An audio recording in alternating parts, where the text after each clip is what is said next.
with us right now we have Matt and Jess.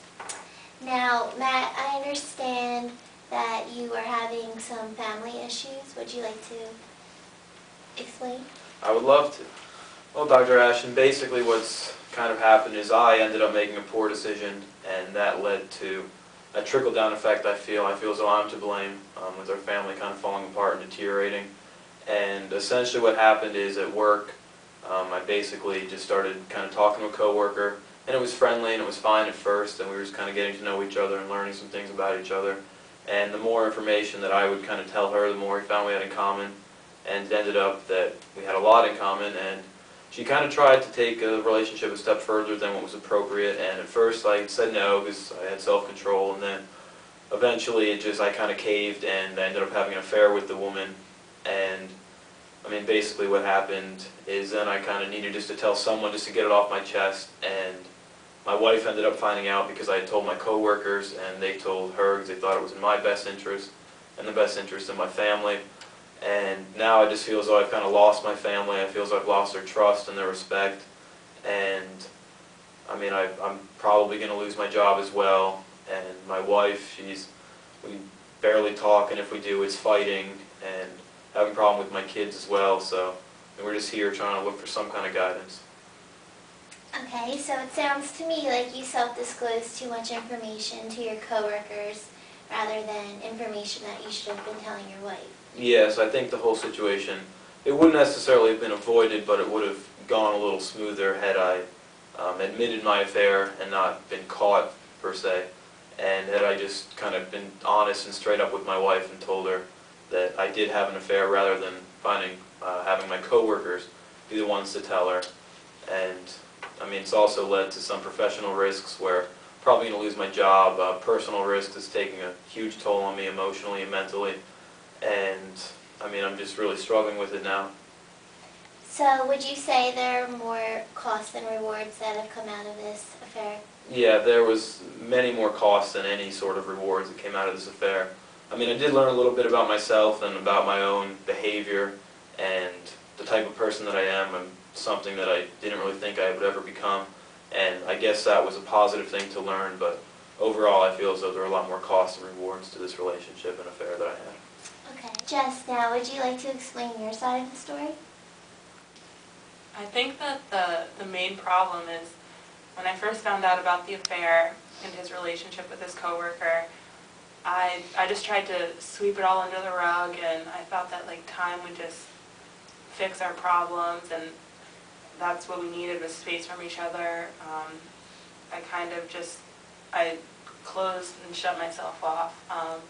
And then after a while I got angry with him, and I was resentful, and I would start fights and arguments for no reason, and it's affected our kids because there's a serious tension between the two of us, and I just really want to find a better way to communicate my thoughts and feelings to him. Well, Jess, it sounds to me like you've been holding back your feelings for so long that every time you try and communicate with Matt, you just explode and you communicate in an aggressive way. Would you agree? Yeah, I would agree. That sounds about right. And I think a better way for you two to communicate is in an assertive way. And then by doing that, you can first come to him and say how you feel, and then a way that you would like to fix your problems. Okay. So how about you try telling Matt in an assertive way? I feel really hurt by the affair and the relationship that you started with your coworker. But I know that I want our marriage to work out, and I want to find a way to be able to communicate effectively with you and with the kids for the future of our relationship. So I'm willing to do whatever it takes to make it work. I'm on the same page as you, and that really means a lot to me that to hear you say that, because things have been so rough between us lately. And I just want to thank you, Dr. Ashton, for at least getting us to this point in our relationship and helping us to fix, I mean, obviously what was a pretty beaten up relationship. Definitely. Okay, now that we've come up with ways for you two to try and work on your relationship and fix your problems, I understand that you're having a lot of issues with your two kids. Yes. Yes. Cammie and Steve. Would you like to explain what's going on there with Cammie? Well, sure. Basically, Cammie is a bright girl, and she's been a good daughter for ever since we've had her, and pretty much she's just kind of been getting involved with a guy, and I think that it's a way for her to reach out and just kind of find some comfort somewhere because things at home have been so bad. And basically what's happened is we've just kind of seen less and less of her, and she's kind of been doing her own thing, which is normal for any teenage girl, I suppose, but I just don't think that it's a relationship that she should be in, and I think they're getting too serious too quickly, and I don't think he treats her with the respect that she deserves. I'll tell you for one instance, they were over the house. It was the first time he came over, and he was just being very disrespectful to her, telling her to go make her a sandwich or something, which is just disrespectful. So I confronted her about it, and when I confronted her, he had overheard and just kind of led to an argument between the two of us, and he was being disrespectful to me as well, so I ended up kicking him out of the house, and ever since then, Cammie hasn't been seen herself. I mean, she's not been happy. She's not talked to me. She's not really talked to her mom about it. She's kind of been out of the house more and more. We don't really know where she is, and we feel like we're losing her a little bit, so we just kind of want her back. Okay. And now Steve? The other day we found drugs in Steve's bedroom, and he claimed that they are not his and that he's not doing drugs, but if that's the case, then that means that he's doing, or he's around drugs with other people, and we're just worried about the type of friends that he's making and how they're influencing him. He's been really distant, he's been argumentative.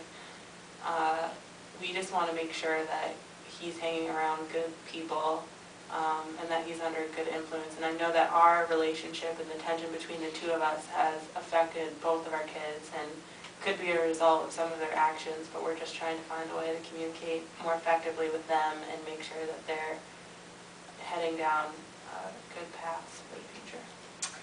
Okay, well, it sounds to me like we have to bring your kids out, and we actually do have them here, and we're going to hear from Cammie and Steve right after this commercial break. What's up, world? It's the King. I'm here today to tell you about our new burger, the Relationship Burger. It's char-broiled, freshly off the grill, and it's coming to you today. It's 1 part contact, 1 part involvement, 1 part intimacy, 1 part repair, 1 part deterioration, and 1 part dissolution. It can be all yours today for a low price of $4.99 for a small value meal. Eat great, even late. Burger King. Welcome back to Dr. Ashton. Now, with us we have the children of the Jones family, Cammie and Steve.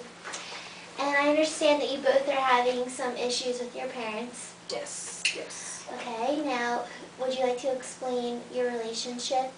Okay, so I met this guy in school, and like we talked and stuff like that, and like he got to know me basically. He wanted to meet me, so we met and stuff like that, and then we started talking because we found out that like like we had some similarities, so we started getting to know each other and everything. And he was like really cool.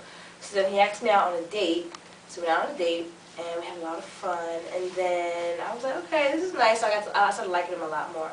And then he finally asked me out. So I was like, all right, we can go out, and I was fine with that. I kind of didn't tell my parents about it because like I didn't really want to talk to them about it. Like they were having their own issues. So I was just like, let me just stay to myself. So we kept dating for about a couple of months, and then after that, he finally came over one day for dinner. So here's where like the problem started, because like my dad was a little iffy, my mom wanted to know what was going on, so it was like the first time meeting him. So when he finally got over there, there was one incident where like he asked me to get something to eat, and he was just playing, like he was playing around, and he was like, give me some food, woman, like just being really like demanding, and my dad overheard.